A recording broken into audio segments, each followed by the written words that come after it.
Quem é a mulher, a criança e o dragão em Apocalipse 12?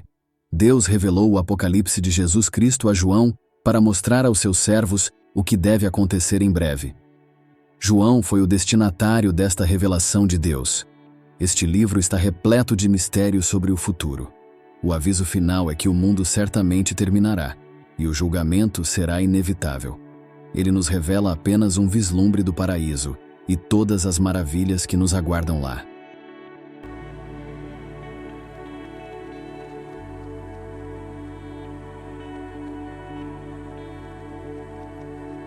Apocalipse 12, verso 1. E um grande sinal, prenúncio de um evento futuro ominoso e assustador, apareceu no céu. Uma mulher vestida com o sol, com a lua debaixo de seus pés, e em sua cabeça uma coroa de 12 estrelas. Este é o primeiro de 7 sinais que João nos revela, descrito como um grande sinal, Mega Semeion.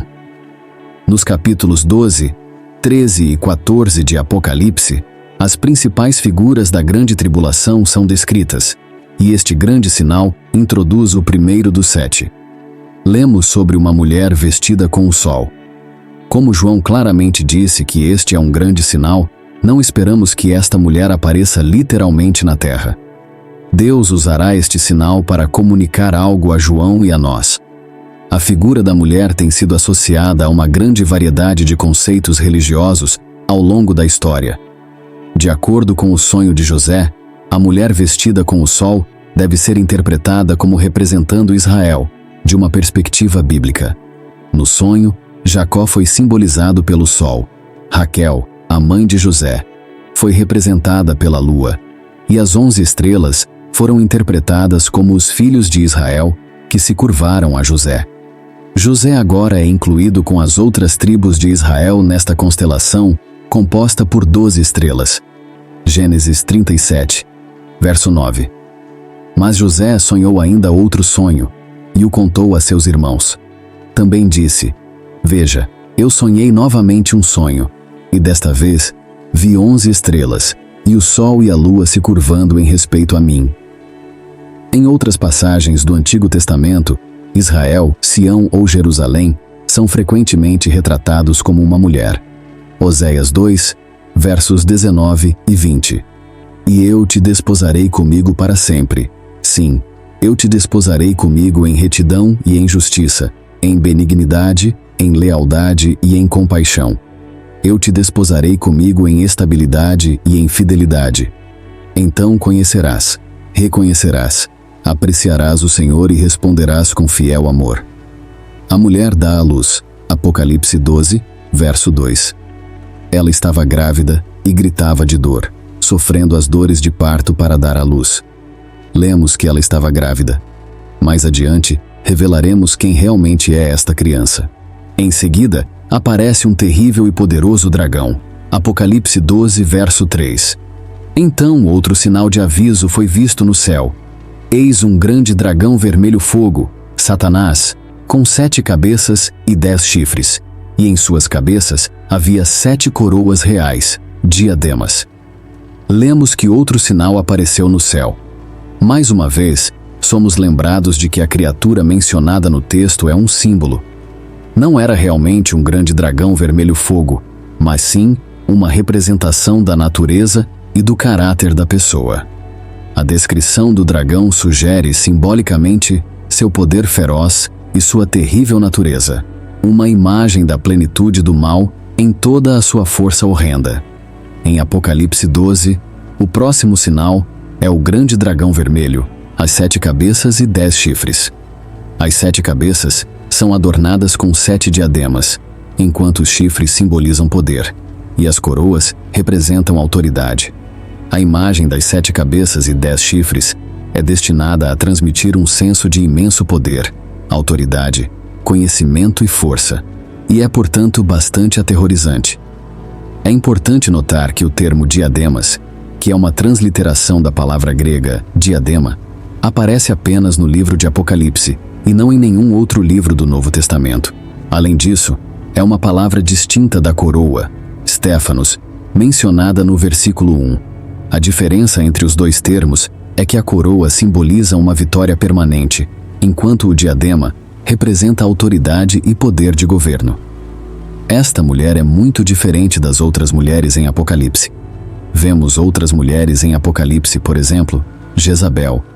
Jezabel é associada a um sistema religioso que promove falsos ensinamentos. Apocalipse 2, verso 20. Mas tenho isto contra ti, que toleras a mulher Jezabel, que se diz profetiza, sendo inspirada, e ela ensina e desencaminha meus servos a cometerem atos de imoralidade e a comerem alimentos sacrificados aos ídolos. Também conhecemos outra mulher, a grande meretriz, associada à falsa religião. Apocalipse 17, verso 2. Ela, com quem os reis da terra cometeram atos de imoralidade, e os habitantes da terra se embriagaram com o vinho de sua imoralidade. Além disso, conhecemos a noiva associada à igreja. Lemos isso em Apocalipse 19, versos 7 ao 8. Exultemos de alegria, demos a ele glória e honra, pois o casamento do Cordeiro finalmente chegou, e sua noiva, os redimidos, preparou-se. Foi-lhe permitido vestir-se de linho fino, deslumbrante, branco e puro, pois o linho fino simboliza os atos justos dos santos, a conduta ética, integridade pessoal, coragem moral e caráter piedoso dos crentes. Agora vemos o dragão causando mais desastre. Apocalipse 12, verso 4. E sua cauda varreu o céu e arrastou 1/3 das estrelas do céu e as lançou à terra. E o dragão se postou diante da mulher que estava para dar à luz, para que, quando ela desse à luz, ele pudesse devorar sua criança. O versículo 9 do capítulo identifica explicitamente o dragão como a antiga serpente, comumente referida como o diabo e Satanás. Ele é conhecido por enganar o mundo inteiro.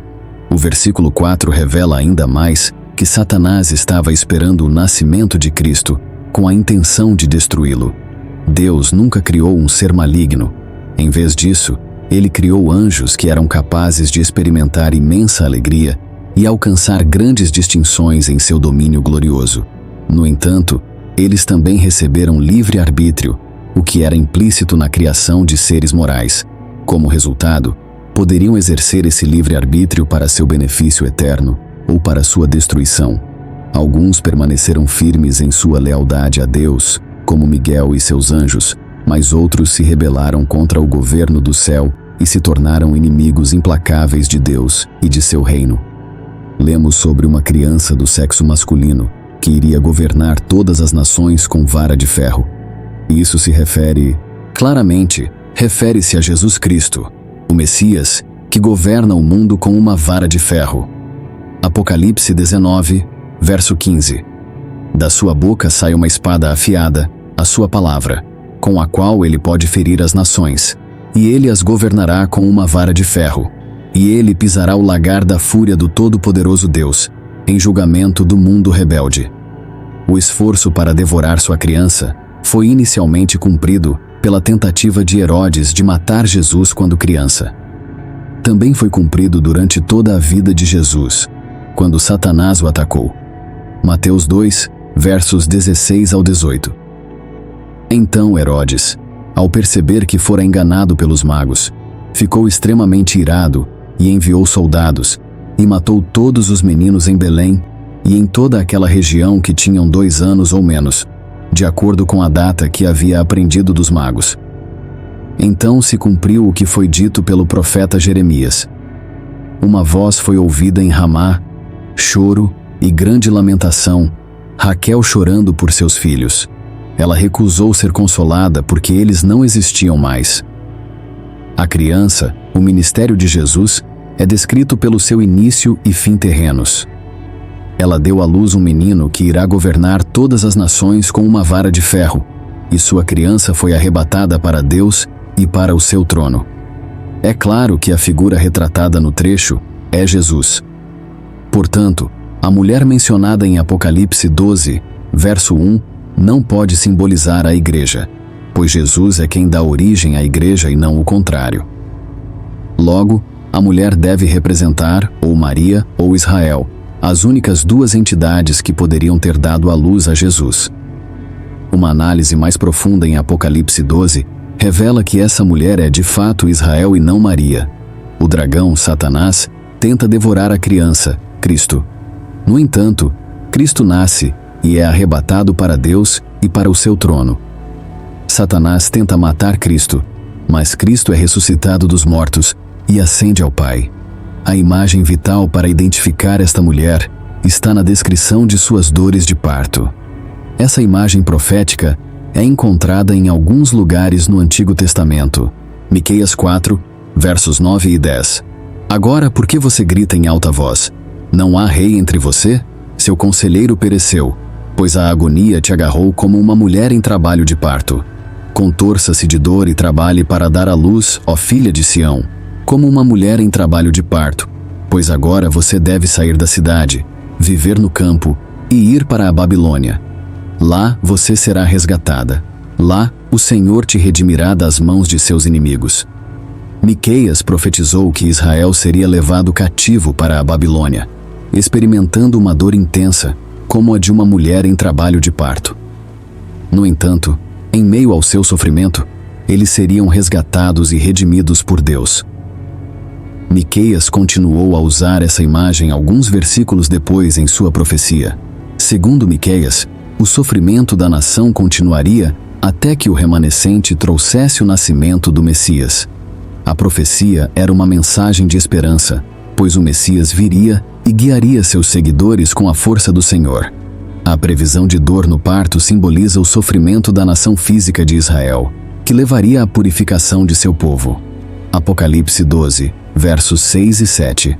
Então, a mulher fugiu para o deserto, onde ela tinha um lugar, preparado por Deus para que lá fosse alimentada por 1260 dias, 42 meses, 3 anos e meio. E houve guerra no céu. Miguel, o arcanjo, e seus anjos guerreando contra o dragão. O dragão e seus anjos lutaram. A mulher foge para a proteção em um lugar preparado por Deus. A nação espiritual, o verdadeiro povo de Deus, é preservada por 1260 dias. Isso representa um período específico de tempo caracterizado por angústia, perseguição e tribulação. Apesar de estar sob ataque de Satanás, o povo de Deus está espiritualmente seguro. Comumente se acredita que Satanás reside no inferno. No entanto, atualmente ele não está lá, embora seja certo que ele acabará lá. A imagem popular de Satanás como uma figura vermelha, com chifres, cauda e um tridente, está longe da representação bíblica. Surpreendentemente, Satanás pode até entrar no céu, conforme Jó 1. Ele pode visitar a presença de Deus. Uma batalha ocorreu no céu, onde Miguel e seus anjos lutaram contra o dragão e seus anjos. O dragão foi derrotado e lançado à terra junto com seus anjos. Apocalipse 12 descreve um conflito espiritual cósmico, onde o diabo e seus seguidores marcham contra o céu. Apesar de seus esforços, o dragão não teve sucesso em sua luta. O arcanjo Miguel serviu como o campeão de Deus e era o comandante-geral das forças de Deus. Isso é revelado em Apocalipse 12, verso 9, e em Daniel 12, verso 1. Agora, naquele tempo do fim, Miguel, o grande príncipe angelical que protege os filhos do teu povo, se levantará, e haverá um tempo de angústia como nunca houve desde que houve nação até aquele tempo. Mas naquele tempo, o teu povo, todo aquele que for achado inscrito no livro da vida, será salvo.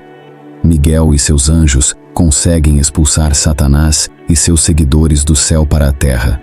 A principal maneira como Satanás ataca o povo de Deus é a blasfêmia. Ele é o acusador de nossos irmãos. Miguel e seus anjos conseguem expulsar Satanás e seus seguidores do céu para a terra. A principal maneira como Satanás ataca o povo de Deus é a blasfêmia. Ele é o acusador de nossos irmãos. Apocalipse 12, verso 10. Então ouvi uma grande voz no céu dizendo: agora veio a salvação, e a força, e o reino do nosso Deus, e o poder do seu Cristo, pois foi lançado fora o acusador dos nossos irmãos, o que os acusava diante do nosso Deus dia e noite. Satanás perderá o conflito. Apocalipse 12, verso 9. E foi lançado fora o grande dragão, a antiga serpente chamada Diabo e Satanás, que engana todo o mundo. Ele foi lançado na terra, e os seus anjos foram lançados com ele. João então oferece uma estratégia simples que os crentes, através dos séculos, empregaram para superar os ataques de Satanás. Um plano tríplice contra os assaltos do diabo: cobertura, confissão e coragem. O efeito da vitória de Cristo na cruz sobre Satanás. E o pecado é declarado no versículo 10. A salvação chegou. O poder chegou. Apocalipse 12, versos 10 ao 12. Então ouvi uma voz forte no céu dizendo: Agora veio a salvação, e a força, e o reino do nosso Deus, e o poder do seu Cristo, porque foi lançado fora o acusador dos nossos irmãos, que os acusava diante do nosso Deus dia e noite. E eles o venceram pelo sangue do Cordeiro e pela palavra do seu testemunho, e não amaram as suas vidas até a morte. Por isso alegrai-vos, ó céus, e vós que neles habitais. Ai da terra!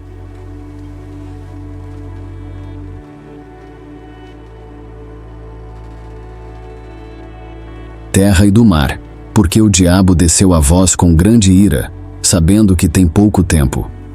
O acusador, Satanás, foi derrotado pelo poder de Cristo, demonstrado através de sua vitória na cruz. Cristo exerceu sua autoridade e governo em seu reino por meio de sua morte e ressurreição, trazendo salvação para todos. Não estamos mais sujeitos às acusações de Satanás por causa da obra redentora de Cristo na cruz. Portanto, agora nenhuma condenação há para os que estão em Cristo Jesus. Romanos 8, verso 1. Os efeitos dessa expulsão do céu são ilustrados em Apocalipse. Precisávamos da obra redentora de Cristo na cruz para derrotar Satanás. Além disso, vencemos pelo nosso testemunho. Mas ai da terra, pois Satanás está irado e sabe que seu tempo é curto. No entanto, o tempo de Satanás está se esgotando. Como o plano de Satanás de destruir o Cristo foi frustrado, ele volta sua atenção para a mulher. Apocalipse 12, versos 13 ao 17. Quando o dragão viu que havia sido lançado à terra, perseguiu a mulher que havia dado à luz ao filho homem. Mas foram dadas à mulher as duas asas da grande águia, para que voasse para o deserto, para o seu lugar, onde foi sustentada por um tempo, tempos e metade de um tempo, longe da presença da serpente. E a serpente lançou da sua boca atrás da mulher água como um rio, para que ela fosse arrastada pelo rio. Mas a terra ajudou a mulher e abriu a sua boca, engolindo o rio que o dragão havia lançado de sua boca. Então o dragão se irou contra a mulher e foi fazer guerra ao resto de sua descendência, aos que guardam os mandamentos de Deus e têm o testemunho de Jesus, e manteve-se firme neles. Anteriormente, no versículo 6, nos foi dito que a mulher fugiria para o deserto para proteção durante os tempos de tribulação. O versículo 12 retoma essa ideia, após notar o efeito da vitória de Cristo sobre Satanás. Satanás busca atacar, no entanto, foram dadas à mulher as duas asas da grande águia para voar para o deserto, para proteção por um tempo, tempos e metade de um tempo. Ser carregado nas asas de uma águia nos lembra de como os israelitas foram salvos no deserto. Êxodo 19, verso 4. Vistes o que fiz aos egípcios, e como vos levei sobre asas de águia, e vos trouxe a mim. Satanás tenta incansavelmente destruir os verdadeiros seguidores de Deus, mas seus esforços são em vão, como indicado no versículo 17. No entanto, seu fracasso apenas alimenta sua raiva, e ele direciona seu foco para outros crentes que guardam os mandamentos de Deus e mantêm o testemunho de Jesus, conforme mencionado no versículo 17. Isso revela a atitude hostil de Satanás para com aqueles que creem em Jesus. O capítulo nos fornece um cronograma para esses eventos. A mulher representa o remanescente de Israel, que permanece fiel ao Senhor e dá à luz o Cristo. Satanás ataca a mulher, mas ela é protegida. Tudo o que resta é para Satanás levar seu ataque. Ele vai fazer guerra com o resto de sua descendência. No capítulo 13, veremos que Satanás planeja mirar na igreja no futuro. Apesar de suas tentativas de derrotar Cristo, Satanás não teve sucesso. Seu próximo passo é atacar a igreja. especificamente aqueles que guardam os mandamentos de Deus. Diante desses acontecimentos revelados em Apocalipse, fica evidente a magnitude da batalha espiritual que se desenrola ao longo da história da humanidade, culminando nos eventos finais que determinam a vitória definitiva de Cristo sobre o mal. A narrativa de Apocalipse não apenas descreve conflitos cósmicos e terrenos, mas também oferece esperança e direção para os fiéis. Em meio às adversidades, a proteção divina conferida à mulher, que simboliza Israel, e a derrota de Satanás, reforçam a promessa de Deus de preservação e redenção para seu povo. Diante desses acontecimentos revelados em Apocalipse, fica evidente a magnitude da batalha espiritual que se desenrola ao longo da história da humanidade, culminando nos eventos finais que determinam a vitória definitiva de Cristo sobre o mal. A narrativa de Apocalipse não apenas descreve conflitos cósmicos e terrenos, mas também oferece esperança e direção para os fiéis. Em meio às adversidades, a proteção divina conferida à mulher, que simboliza Israel, e a derrota de Satanás, reforçam a promessa de Deus de preservação e redenção para seu povo.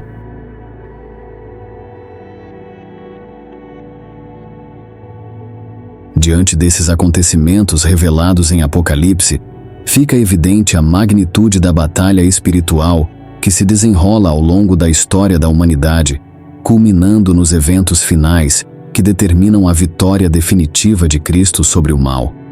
A narrativa de Apocalipse não apenas descreve conflitos cósmicos e terrenos, mas também oferece esperança e direção para os fiéis. Em meio às adversidades, a proteção divina conferida à mulher, que simboliza Israel, e a derrota de Satanás, reforçam a promessa de Deus de preservação e redenção para seu povo. Esta seção de Apocalipse, repleta de simbolismos e profecias, encoraja os crentes a permanecerem firmes na fé, conscientes de que, embora a batalha entre o bem e o mal continue, o desfecho já está determinado.